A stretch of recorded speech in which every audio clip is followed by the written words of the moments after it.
you again for joining us today, and welcome to the first webinar of this series on environmental management.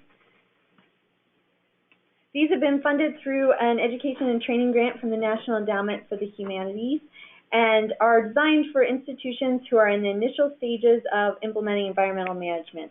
So if you're one of those who doesn't currently have any data loggers or you have less than a year's worth of data, you're in the right place today. And I would also encourage you to join us for the second webinar, which you would have already registered for as part of this series, and that'll be just in a few weeks on August 15th. So before we go ahead and dive into the content here, I'd like to just kind of give a brief introduction to IPI and myself. For those of you who are not familiar with it, IPI is the Image Permanence Institute, and we're a research laboratory based out of the Rochester Institute of Technology in upstate New York. IPI started in 1985 studying film and photographic materials, as you can kind of tell from our name, but seeing the importance of environmental conditions on their preservation since kind of expanded our scope to address this concern for more materials. So years of laboratory experiments, working in the field through consulting projects, and doing other experimental work have led to have informed our knowledge and teaching. But the end goal was always to offer practical advice on improving preservation. So to that end, we have numerous resources, most of which are available for free, that I would encourage you to check out on our website. Myself, I'm Kelly Krish, and I'm the Preventive Conservation Specialist here at the Image Permanence Institute. I trained as an art conservator, and part of my job is to provide consultation services, technical support, and advice to cultural heritage institutions on preventive conservation, as well as sustainable preservation practices for both existing and proposed collection spaces. I often work closely with Christopher Cameron, who's the Sustainable Preservation Specialist at IPI. You'll be hearing more from Christopher in our next webinar. So please ask questions as they come up, which you can do by typing in the chat box that you see on your screen. We will address as many as we can at the end of the webinar. This webinar is being recorded and will remain available for at least a year. So if you are watching this as a recording, or if you have something that comes up later, you're also welcome to email us directly. One final note too, we really appreciate everyone completing the registration survey. So please do consider taking the time as well to complete the brief post-webinar survey. We really do pay attention to your feedback, and the information gathered helps us to evaluate our approach in this grant and to strengthen our educational resources in the future. Okay, so with that, we'll go ahead and get started. Environmental management is certainly a process, and so there's multiple phases that we'll be going through today. Today is mostly a focus on the initial stage, the setup part. The next webinar will start to go through more about the data collection and analysis and discuss different options that you might have, how you can weigh those, and really develop an action plan. But first things first, with the setup here. This is our basic outline for today, and we're going to start by understanding the problem, and specifically, why are we so focused on the environment? Why is it important, and what kind of effect can it have on our collections? So we're going to start with the very big picture of preventive conservation. What you're defining here is actions taken to minimize or slow the rate of deterioration. You may also see the term collections care used, and really the goals in either case are the same. Sometimes collections care is seen as more broad, since it encompasses a wider range of professionals, but really they're fairly interchangeable. In practice, preventive conservation looks at collections as a whole and balances the sometimes competing needs of many objects to apply resources in the most effective way. So in that way, it often has an impact on entire collections and introduces the concept of sustainability, which will definitely be a focus throughout these webinars. So you can see here, this is a list of tasks that people who identify as preventive conservators have said that they spend time doing in their daily routines. And you can see from this list that preventive does not mean a lack of action. This is in the same way that preventive medicine still means regular checkups, exercise, and eating right.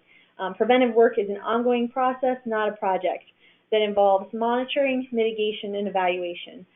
Very similar to what we were talking about in the smaller version of just environmental management that we just covered. So you can see here the many different responsibilities that a preventive conservator might have, or a department as a whole. We'll be addressing a number of them through these webinar series, including environmental monitoring, collection risk assessment, and advising and reviewing facilities. So, as you can imagine though, in order to cover all this ground, the field often involves and relies on teamwork across multiple disciplines. This allows us to draw on a variety of expertise and to be effective at these tasks. So teamwork is another thing that we're going to try to emphasize throughout this webinar. Okay, so there are many reasons why preventive conservation is a good thing. Preventive actions extend the life of cultural heritage by reducing the risk of catastrophic loss. It defers, reduces, or eliminates the need for interventive treatment, by which we mean what you typically would think of when you hear the term conservation of a conservator working at a bench to repair an object to its former state. And when interventive treatment is necessary, it's going to extend the effectiveness of that treatment. You want, because you've just spent all that time and money to get this object back to the state that you wanted it to be in. So we want to return it to a lower risk, more appropriate environment. So, and in these ways, it's often very cost effective. So with the recognition of these values, preventive conservation is integrated into many professional codes of ethics and practice around the world, using words like most effective, primary objective, essential responsibility, and critical importance. So I know we have a number of people attending from elsewhere in the world, and so I would encourage them to also look to their codes of ethics and see the role that preventive conservation plays in those as well. Because environmental management is included within preventive conservation, it's also going to work towards meeting these three goals. But I did want to start with preventive just because we are going to be focused on environment so much that it's a good opportunity to kind of think, as you're starting up this program, what are other actions that you might want to take and put into place as well at your institution in addition to environmental management. Okay, so we define preventive conservation as actions that we take to reduce risks. So what are those risks? And they've been defined in this framework of the 10 agents of deterioration. So these are the things that can cause damage to your collection. I'm not going to go over all of them today because probably most of them are self-explanatory, and there are a number of other resources that will direct you towards where you can find further information. But there were two that I thought would be helpful to give a little bit more information on. So the first one is dissociation, and this is information related to the object. So one example would be archaeological or scientific collections, where information about the object or the specimen itself, where it was collected, the conditions, and everything are as important to future research as the object itself is. Another example is photographic materials. If you don't know who's in the photograph or when and where it was taken, it may not have as much meaning or value to you as one in which you can identify the people and know the story behind it. So preventing dissociation means making sure that labels are adhered and legible and ensuring proper tracking and replacement of objects. The other one I wanted to cover was physical forces. This is a term used to describe damage done from impact, shock, vibration, pressure, and abrasion. So kind of the classic example is a ceramic being dropped and shattered, but more recently attention has been paid to the effects of nearby construction work or hosting music events within an institution and how the vibrations caused from this can affect objects. I've actually even seen damage to an object caused from an elevator going up and down next to its case and causing some of the fragile surface to flake off. So I'm just going to mention this. Sometimes inherent vice is included in this list as well.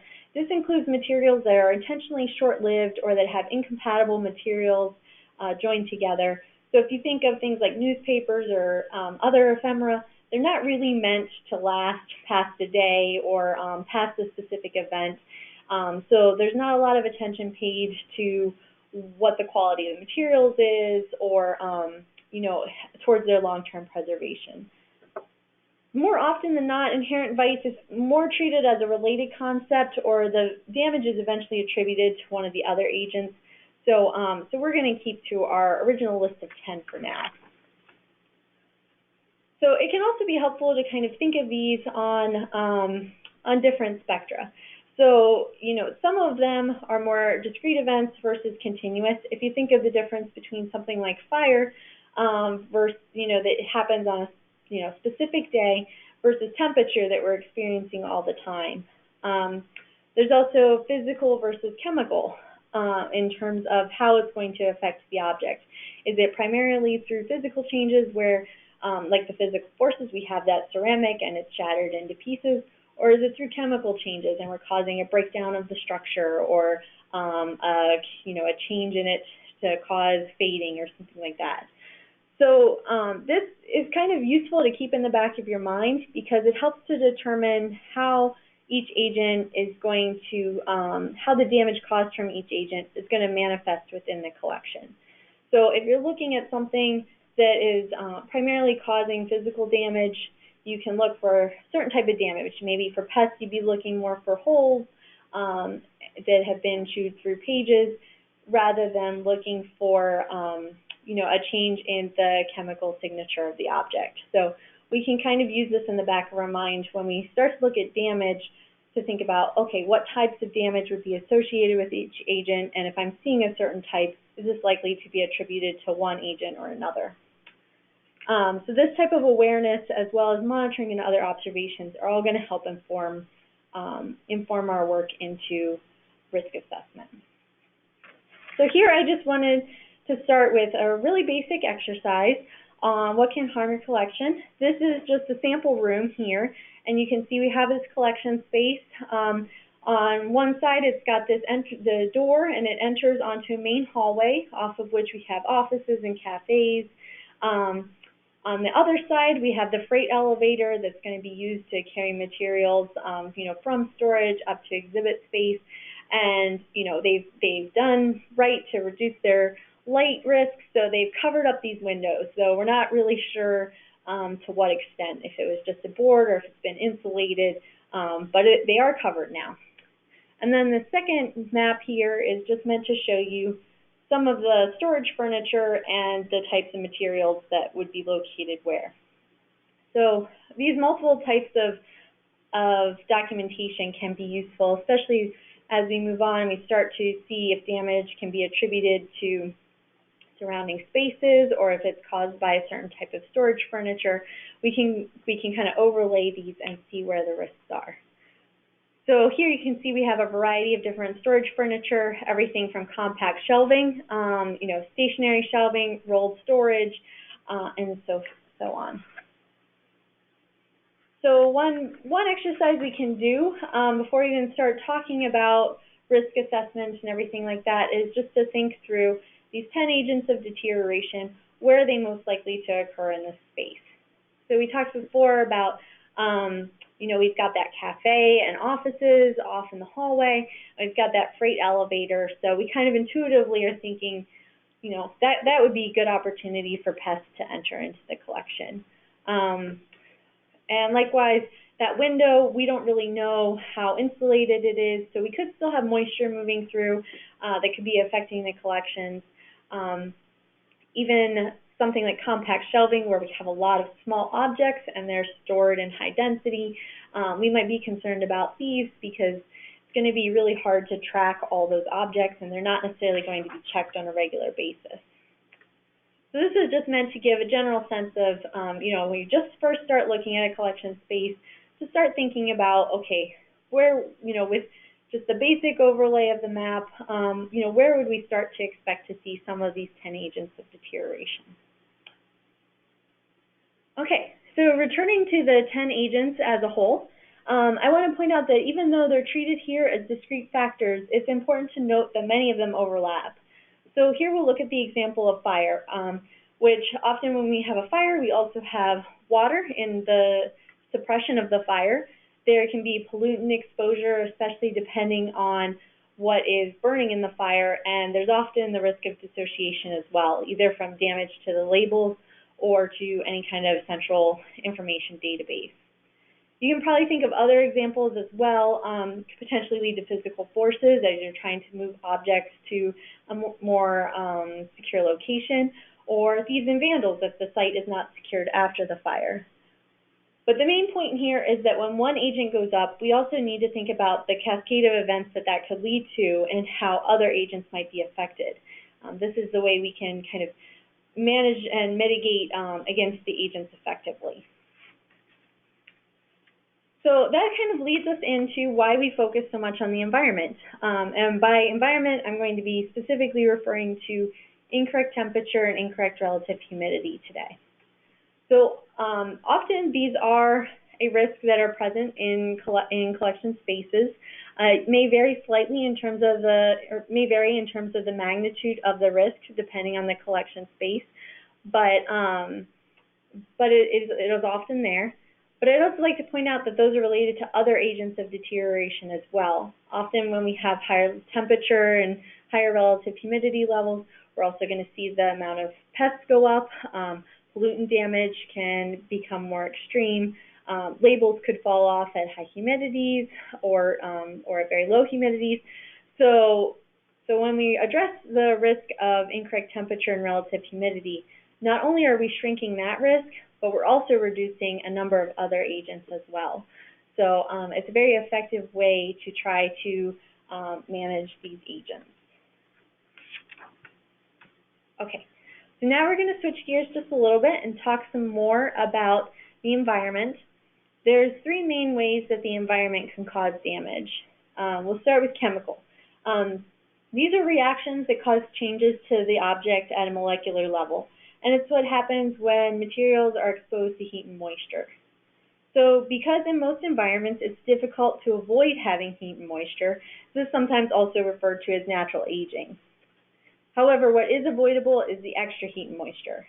When we increase these parameters, we're also increasing the rate of deterioration because the heat is going to speed up those reactions and the moisture is available to help support any reactions that need it.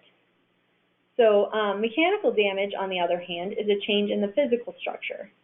And this is caused by when materials are hygroscopic. So this means that they're able to absorb water like a sponge.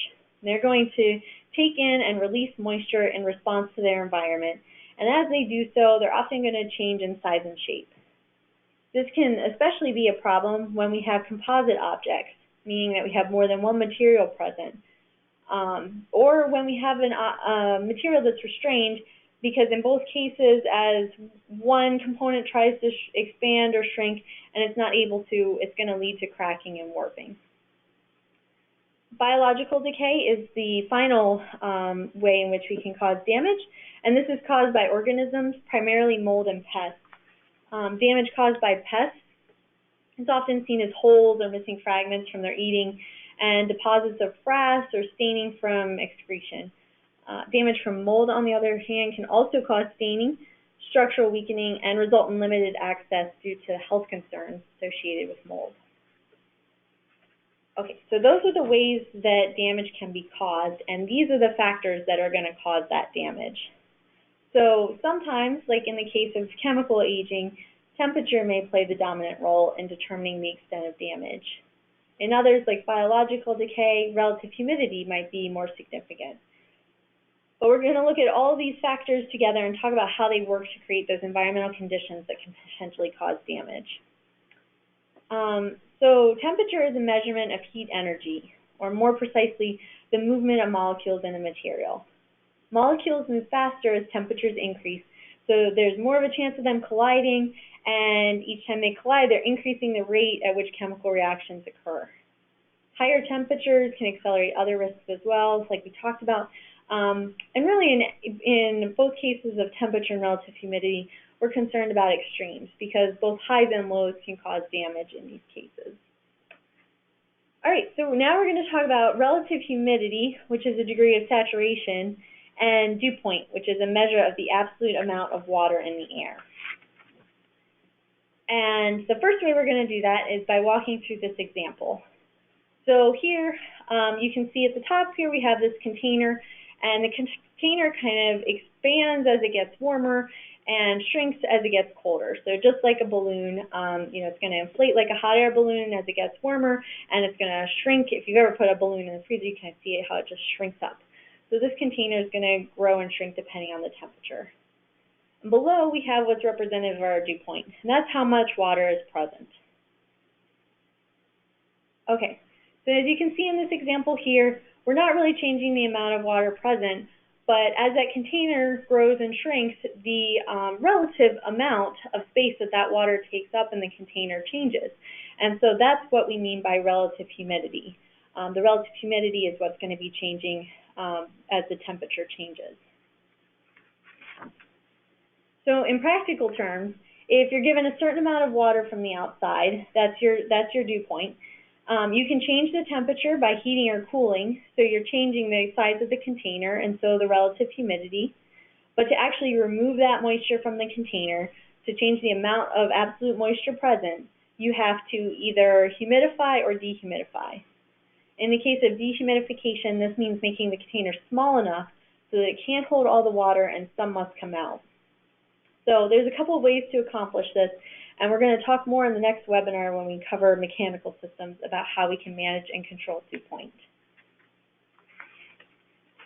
Okay, so dew point, even though we don't talk about it as much as temperature and relative humidity in our daily lives, is actually what determines the other two parameters. One way to think of this is like your budget for a summer vacation. Once you know that number, you might agree to rent a cheaper car so you can stay in a nicer hotel, but in the end, you have to end up at that same number. You also have to be realistic about your budget. If you decide you only want to spend $15 on a hotel in New York City, you can't get your budget down that low. So just because you want low temperatures and low relative humidity for preservation, if your mechanical system can't dehumidify effectively, you're not going to be able to get there. So to get a sense of how these variables interact, I highly recommend spending some time on the IPI website DPCalc. Here you can see some starting conditions that are fairly standard for human comfort. And so let's say that, knowing what I know now, lower temperatures are going to slow that chemical decay and be good for preservation. But if I just drop that temperature without doing anything to dew point, the relative humidity is going to climb to 72%, and I'm going to be at risk for a number of factors that we talked about. I could see accelerated metal corrosion, I could see a risk of mold, more pest activity, and other accelerated reactions that require moisture to be present. So it's not really until I also lower that dew point, also control that dew point, that I'm able to have both the lower temperature and the lower relative humidity. So this is kind of why we consider all three parameters when we make decisions about how to manage the environment. All right, so for now we're going to leave how to understand the problem and go on to some of the documentation.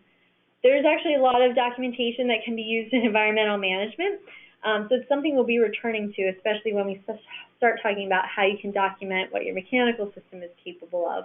But for now, just like we did with the 10 agents of deterioration, and then we focused on the environment, here we're going to take the broad approach of risk assessment and kind of walk through the process using the environment as an example. So we've already defined a risk as a potential for unwanted or adverse consequences, and we've defined our risks into these 10 agents. So next we can start to look at how much of an impact each one has by looking at what makes something vulnerable, how it can be exposed to the risk, and the likelihood that this exposure will happen. And we're going to use this example of books stacked on a filing cabinet to kind of show how we can start small, but apply these techniques to a room or multiple collection spaces as a whole to get a full risk assessment picture. Okay, so let's start with the object itself. Certain materials are going to be more vulnerable to an agent than others. Pests are just more likely to go after a textile than they are a ceramic. So since our focus is on environment, we'll talk about how materials might respond to temperature and relative humidity. This list is not meant to be comprehensive, but just to kind of illustrate some of the things that are most sensitive. Those to high temperatures would include acidic or low-quality paper. If you think of newsprint that's been stored in the attic and is yellow and brittle, or the books from our earlier example. Natural materials like textiles and leather, particularly those that have been already otherwise damaged. Modern materials, by which I mean everything from nitrate film up to magnetic media and some plastics, and things with adhesives. They're going to soften as we get to those higher temperatures. Low temperature is likely less of a concern for many institutions, unless you happen to have structures that are pretty open to the outside or specially built spaces like freezers or vaults where you're really getting to low temperatures. Even then, it's often considered a somewhat safe option, and we use low temperature to deal with pest infestations or buy time after an emergency. There are some exceptions to this. For example, rubber, plastics, and the polymers in modern paints and coatings are known to become stiff and brittle at lower temperatures. So the damage done in these instances is actually most likely to occur when handling. So extra precautions should be taken when you're moving objects that have been exposed to low temperatures. We also have humidity, and for high humidity, we can see that leather and textiles again are among those most vulnerable, and for this because of their likelihood to grow mold. Metal objects experience accelerated rates of corrosion. Again, adhesives can soften, and sensitive glass and some minerals also require lower levels of relative humidity than we see in most general collections in order to avoid accelerated deterioration. At low relative humidity and with fluctuations, we start to see cracking in sensitive materials like ivory and composite objects. The example of a composite object being like furniture, especially if veneers or layers are present. The difficulty comes from different materials not shrinking or expanding at the same rate. So when the change occurs more rapidly than permits the object to respond evenly. So if we have a difference across an object either from the speed of it and the size, or the fact that there's multiple components present, we can start to see some issues from that, from those different rates. Okay.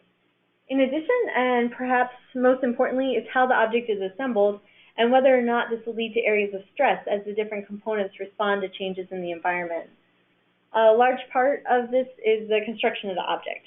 So here, if we imagine that the boards in the chair are composed of the same type of wood, they're going to respond to relative humidity in pretty much the same way.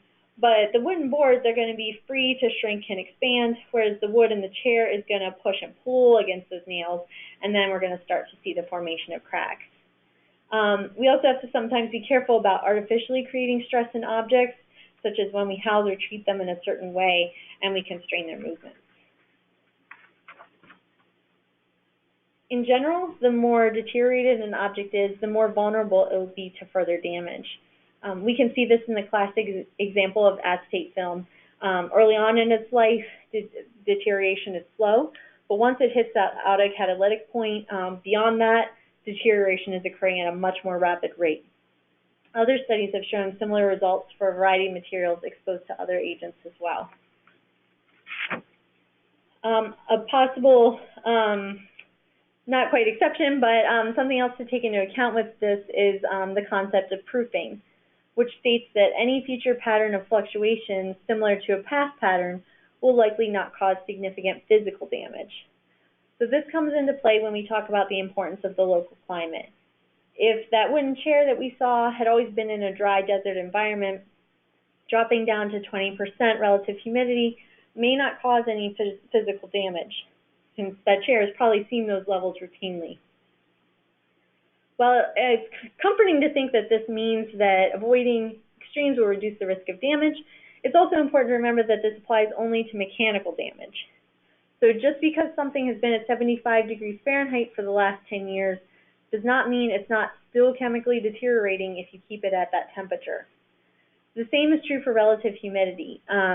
If it's, even though it might have been exposed to high relative humidity in the past and you may not see additional cracks by returning to it, you are still putting that object at risk for corrosion, mold, and accelerated reactions by returning to those levels.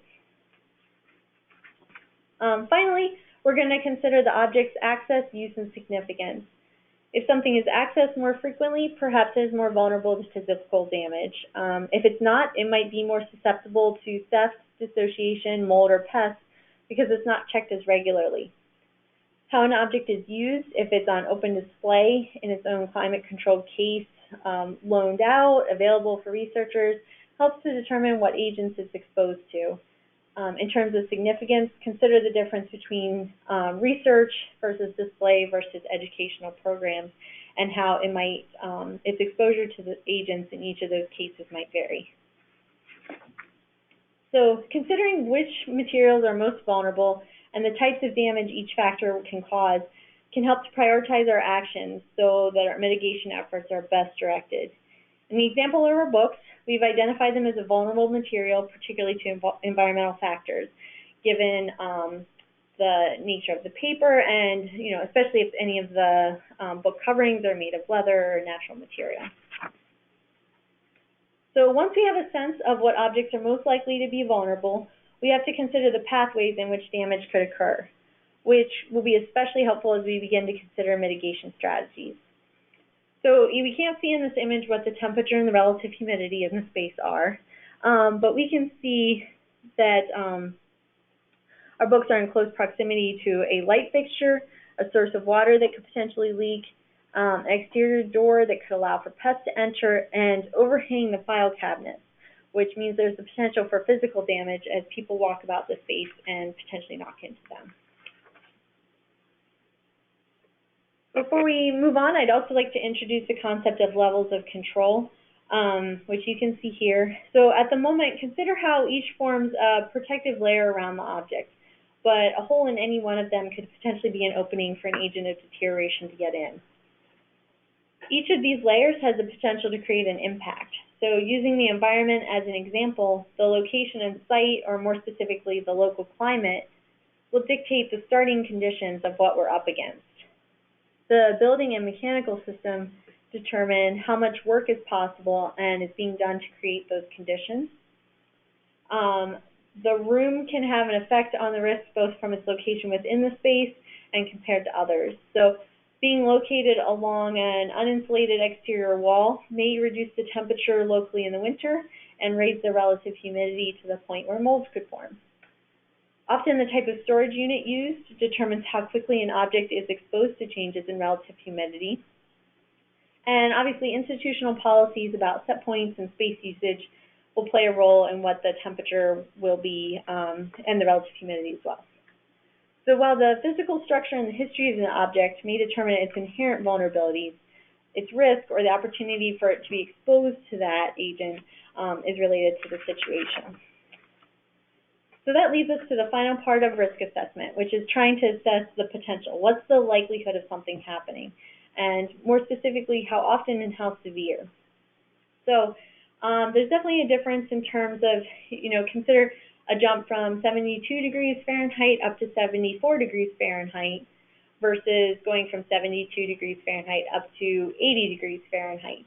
One is more extreme than the other. There'd also be a difference if that's something that's happening in your daily swings versus it's something that happened, once every 10 years. So we might be more likely to respond to certain instances of severity and frequency than others. So there's a couple of ways to assess this potential. From a reference point of view, some agents may have existing maps or statistics for your area or the type of structure that your institution is located in. Often flooding, earthquakes, and theft have those numbers. It's also important to consult past assessments and documents. Even if these seem out of date, it can be helpful to see how things have evolved. But it's important to tie this information to your observations as well. One of the best ways to know the potential of something happening is to see if it already has. Look for signs of damage to the structure itself and the objects, and interview those in collection spaces and long-term staff to learn what's happened before, if there's been a pattern or attempts to address these issues. This is also where the importance of monitoring and performing spot checks comes in order to give us data on which to make better decisions. In any case, if there's an issue present, all the data is helpful in demonstrating it to others. And if there's not, you've documented the steps you took to demonstrate that this was not the case. So returning to our mini example of the books, when we want to check the likelihood of damage from these things, we can check to see if there's fading on the top covers, and we could take readings with a light meter to see what light levels are present. We can check the edges of the books and along the floor to look for any fragments from the spine or the pages that might have been broken off from physical damage. And we could look for signs of pests. If there's holes in the books, frats, or carcasses around the door, and we can put up pest traps to monitor for their occurrence. Okay, so in terms of how we might want to document this, because obviously there's a lot of information generated, this can kind of relate, you might want to either consider a chart format or a map format. And here we'll kind of walk through the chart format. So when we talked about exposure at each level of control, we're really looking at those situational instances and noting within the space where an agent could be present. Then we're looking at the collections themselves for vulnerability and what might be nearby. And then we're looking at the likelihood. So by checking references and using observations, we can get an estimate of the frequency and severity. Now, each of these columns you can really fill in with either notes, a word or a phrase like moderate or significant, or use numbers on a scale. You might want to use, on a scale of 1 to 5, what the severity of a certain event might be. Just like collections assessments, where we're trying to assign a condition to each object of, fair or good, it can be kind of tricky at first. So you might want to, consider working with other people to get their sense as well, or just, doing numerous instances of this. But in the end, it can be really useful because it gives you numbers that you can use to kind of rank the risks and really determine where your mitigation efforts are going to be most effective. Another strategy for documenting your risk assessment is by using maps, especially if you're able to overlay multiple factors as well as agents into a space. So here you can kind of see, as we're talking about exposure, you're going to mark where you see different instances of that agent, and then you can use color code, different levels of the color to kind of demonstrate the severity of a certain event. So you may choose one method over another, or find that a mix of them works for you, and all of that's fine. We're going to talk more about evaluating collection spaces, but this is just kind of an overview to talk about how we are going to start looking at them. And obviously you'd want to go through and do this with other risks as well, so that for each collection space we understand as a whole what the primary risks are. So here I just want to draw attention to the Canadian Conservation Institute's website and some of their other resources. They're pretty much the go-to for learning more about any specific agent of deterioration, including their risk assessment and management. And they also have a free download in conjunction with ICROM that you might find useful as a guide to help you through your own risk management process. Okay, so going through the documentation phase and on to team building, I was really happy to see from our registration survey that about half of you already report that environmental management at your institution is a responsibility of more than one staff member, and almost 2/3 of you say that it involves staff from multiple departments. So for those of you who find yourself or your department working alone, hopefully this will be a good opportunity for things to change.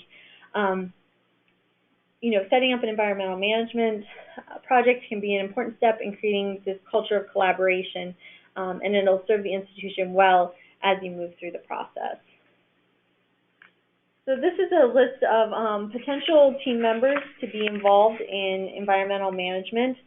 In most cases, there could be numerous departments represented, and they might not necessarily be connected through the organizational structure as it is. So at each stage, these team members can be very helpful, but in this instance, when we're talking about risk assessment, they can be primarily helpful in identifying the causes of issues and pointing out where certain agents might be present. Often those who are working in the space might have noted certain instances, or facilities might be aware of certain problems that have been called into them that the collection staff may not be aware of. So it's important to kind of draw all these team members in when we're doing this work. And they're also going to be important in our next steps about setting what our realistic goals are and where data loggers can be located. So having a good team from the start will impact it throughout the process. Okay, moving on to how we're going to define our objective. And this is something that we'll continue to return to. For some of you, your goals in certain spaces might be dictated already. For example, in exhibit spaces, you're often controlling the human comfort levels, and loan requirements from outside the institution might also play a role. In storage space, where generally environmental conditions are either set by the institution itself or a parent organization, or by a published outside standard that the institution is looking to meet. Standards can be very useful for defining design targets, justifying certain set points, and facilitating loans across institutions. However, the more strict the standard, the less likely it is to represent the ideal for your particular institution. And the more flexible it is, the more difficult it might be to figure out how to apply it. So when you're looking at your own institution, particularly in areas for long-term storage, it's important to thoughtfully consider your goals rather than just resorting to a single number if you're in a situation where this is possible. So here I'd like to introduce the concept of sustainability. Sustainability is not a sacrifice in preservation, but an optimization. We want to maximize those preservation gains, and we want to do so with the most logical application of resources. Sustainability is certainly a nice catchphrase, but what does it actually mean in application? Well, like everything else, it depends on context. And the most sustainable approach in a hot and humid climate is going to vary from one in a cool and dry one. So in the next webinar, we're going to talk more about how we can use our data analysis to begin to establish the abilities and limitations imposed on us from the local climate, the building envelope, and the mechanical system. But we can start to better define this for each institution by applying what we know about the research into materials, using this team approach to get input from a wide variety of expertise, collecting reliable data, and experimenting to really find out what's the optimal situation for our exact context. So we're going to focus next on how to collect the reliable data that you'll need to inform these decisions. For environmental monitoring, there's two basic questions that people try to answer, either general or specific. So your general questions might just be, what conditions is my collection experiencing? Or what kind of collections environment can my mechanical system create? So you may be trying to answer both types of questions with your program, or find that in pursuing one goal, questions about the other evolve, and this is fine, but it may still be useful to think of them as two separate issues when you're trying to decide where to place your data loggers. If you're among those in the first group, the easiest way to start is to think of a data logger in the middle of a collection space. And then two things might vary this placement. First, you want to avoid localized sources of heat and moisture because those are not going to be representative of the area as a whole. You also may want to make sure that it's where the collection actually lives. If it's a research library and all the books are on shelves around the room walls, putting a data logger in the middle of the room is not really representative of what the collection is experiencing. If you have a larger space or your collection is stored in different types of storage furniture, you might have more of a challenge on your hands to capture what the general conditions are. The larger the room, the more data loggers you might want to have to capture the variation both horizontally or vertically across the space. Additionally, if there are any nooks or strange angles or other complications, you may need to capture the smaller environments within those spaces as well. If there are collections in adjacent spaces, don't assume that they're likely to be experiencing similar conditions. Often different floors vary in their environmental challenges, so some might experience more solar gain, whereas others might feel that leaky basement, the water from the leaky basement more.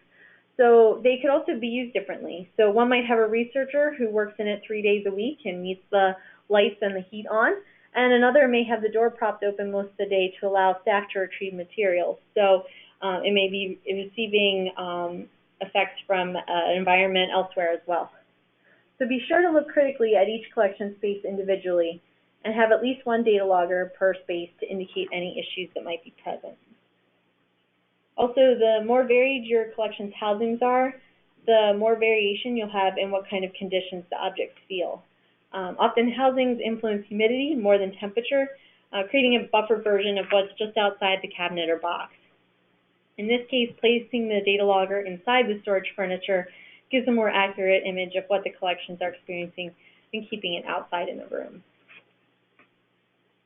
Okay, so for those of you who are trying to answer specific questions, and by this I mean there might be a question about why is it always warmer in this one corner of the space, or why are we seeing repeated mold outbreaks in one area but not anywhere else? So some of what I said for general monitoring might be reversed for specific goals. In this case, you are going to want to put the monitors where the problems exist, which is more than likely where that heat and moisture load is different than the area as a whole. So in this case, you would want to put them by that window to demonstrate how much heat is being added to the space, or you'd want to put it next to that exterior wall that's always having the mold issues. You may also want to place monitors within the mechanical system itself. This might be, next to just a radiator or dehumidifier, the supply or return air within a space, or within the larger HVAC unit. This can help to evaluate how effective the system is at addressing heat and humidity concerns, and it can also identify opportunities for both improved preservation and more energy efficient operation. So we will talk more about this in greater detail in subsequent webinars as well. And then finally, another approach is to focus on specific collections materials. This might be those that are most sensitive to environmental conditions, or it might be dictated by loan agreements where partnering institutions are concerned about the conditions where their particular object is located. So again, you need to locate the data logger where the collection lives. If for aesthetic purposes you don't want the data logger to be within the case, or for access reasons you want it on the outside of a case, those are all factors to consider, but it does mean that it won't be as close to the conditions experienced by the object as possible. So for this exercise, we're just going to talk about, go back to our example space and talk about how many data loggers do you need. It's a question we get asked frequently, and it's really more of a discussion than a formula, as we've seen. So here we started off by saying, okay, let's say it's one collection space. Let's start with one data logger in the middle of the room. Well, then we've also got this kind of nook area, and because it has the freight elevator and the window on two sides of it, it's probably going to experience somewhat different conditions. So maybe we need a data logger there as well. And then we also can see that, while our first data logger is out on this metal shelving and kind of getting the room conditions, the objects in the compact shelving probably getting a different type of environment because they're more closed off from what the space is. So maybe we'll want an additional data logger there. And you can kind of see how this will start to grow and evolve. Maybe there are specific objects within the space that you'd want to log, or even more variety within the housing. There might be different branches of your mechanical system that enter the space, and so you'd want to represent both of those. So there's no exact answer to this, but this is just to kind of illustrate the type of discussion that we would walk through. So keep in mind that monitoring programs can always evolve and grow. You can start small and add from there. In general, though, we do recommend that you leave data loggers in place for a full year before relocating them. This really gives us a sense of how the space responds to a range of seasonal conditions. And if during the time the logger is located in a specific location, you go through a period of extreme weather or a significant event like a power outage, you'll also want to note that occurrence and check data to see how the space responded to it. Okay, so we're wrapping up this webinar, and I just want to kind of go over what we covered today, starting with how the broad scope of preventive is directed at minimizing deterioration from the 10 agents, of which the environment, incorrect temperature, and incorrect relative humidity often plays a significant role both by itself and in how it affects other agents. When we talked about documentation, we looked at how you could perform a risk assessment using the environment as an example to discuss vulnerability, exposure, and likelihood. We talked about the need for a team to get comprehensive input to perform our risk assessment and to also have them involved throughout the process. We looked at defining our objective and the roles of both standards and sustainability in doing so. And we started to discuss how you would deploy those data loggers in order to move into the next phases of data collection and analysis. So in the second webinar, we're going to move into those other phases by looking in more detail at the collection spaces themselves and how they function to achieve an appropriate collections environment. We're also going to look at some of the data analysis that is possible within that first year of data collection and start to discuss risk management to evaluate your options and develop an action plan.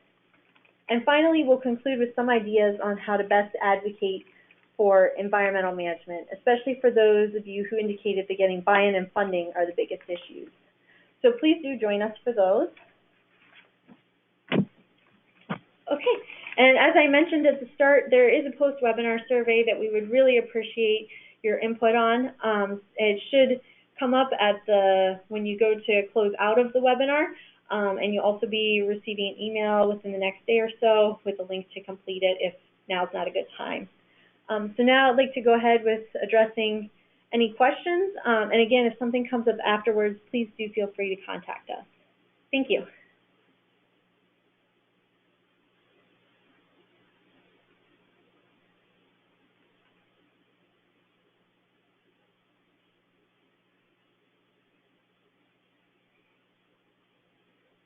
All right, we don't have any questions at the moment, so we're going to be here for another minute or two, and then we'll go ahead and end the webinar, and said you can continue to reach us at any point in time.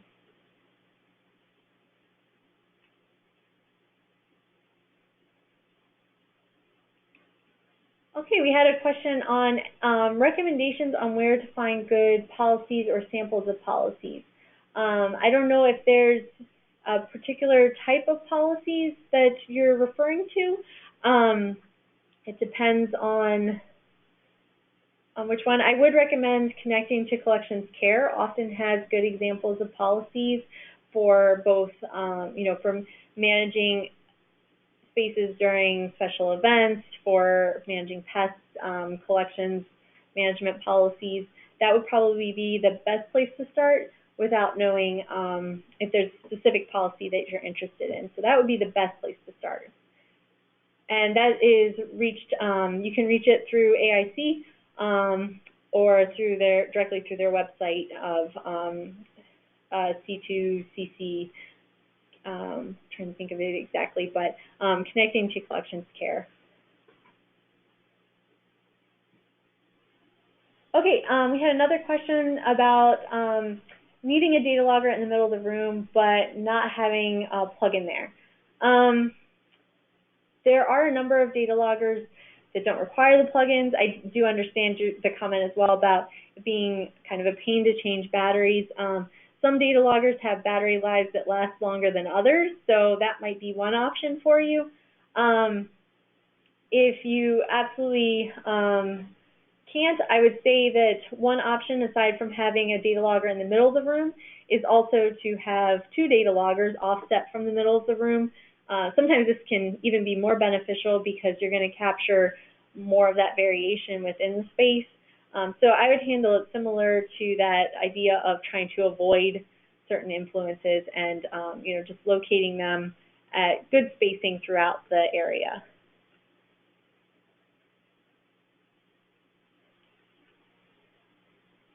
Actually, we had a question about recommendations for good data loggers.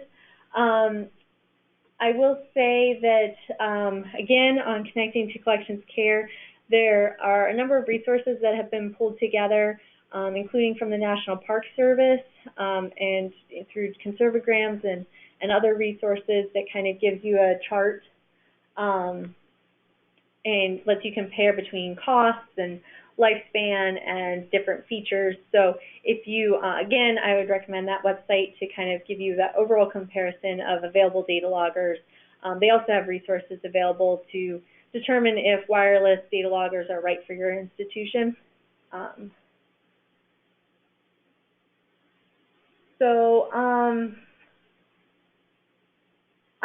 There's another question too on a digital data logger being better than using a mechanical hygrothermograph. It definitely is, and I can tell you that after analyzing a lot of collections data. The data that you get from the hygrothermograph can be complicated by the fact that it needs to be changed regularly, and there's not really an easy way to analyze multiple periods of data. So you have to manually enter the data afterwards, or if you're just trying to visually assess, you can't get the same statistics that you can when you have data already in, say, an Excel spreadsheet or something like that, where you can start to run statistics and really get a sense of how the space is operating over a longer period of time. So we definitely recommend the digital options. Okay, so there's another question about move in the next few years and how long we should have baseline data prior to moving the collections. If you're moving to a new space, if it's newly constructed, I would certainly, you want to get data loggers in there as often as, or as soon as you can. Once the system is up and functioning, it'll help you to understand that new space. If you're totally moving from the building that you're in, you still may want to have some environmental monitoring in place leading up to that collections move, just because sometimes things get delayed and you still want to have a representative picture of what your collections are experiencing up until that point. But certainly when you go to do the move, you're going to want to start putting data loggers in place so that when you move those collections in, you know what they're going to be exposed to. There's not really a set length of time ahead of time. It's probably going to vary depending on how quickly you're able to access the space as construction is ongoing. And you're definitely going to want to keep note of when different components of the mechanical system come into play. Likely, your early phases of data analysis are going to involve a lot of troubleshooting. So you'll probably see where they haven't quite got the system working in one area as well as you'd like it to be, or there's some kind of outage due to construction. So a lot of that early data monitoring will just be to make sure that those conditions are going to stabilize to what you wanted.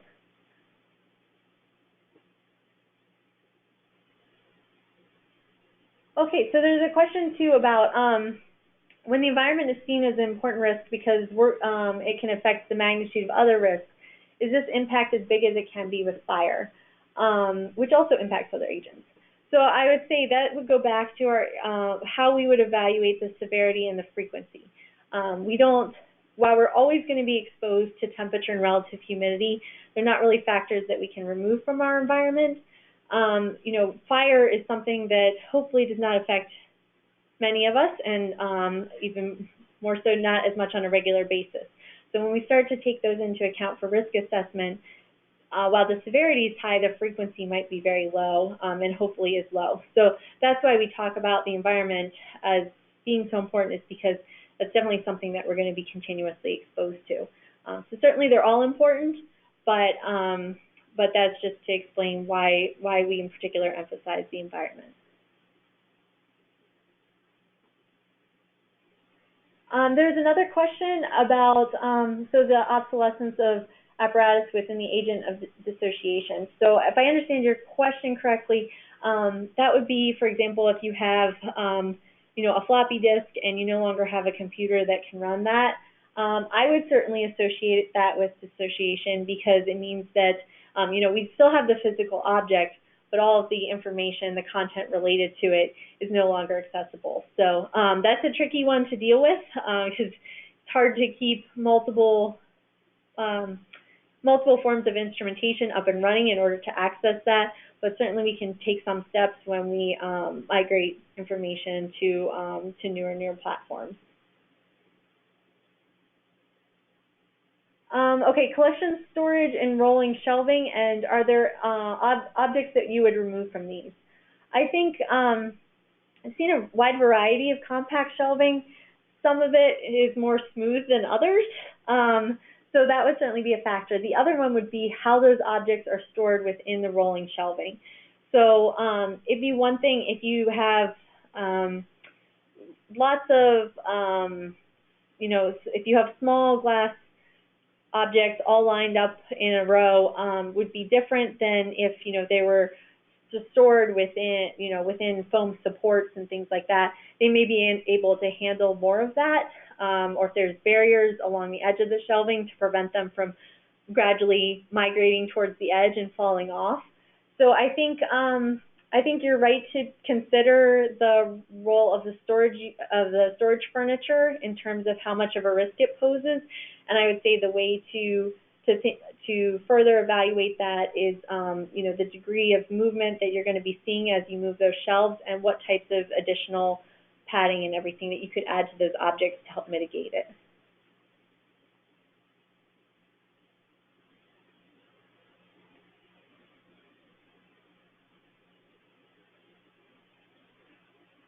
Okay, so we had a question too about losing AC for a period of a few days.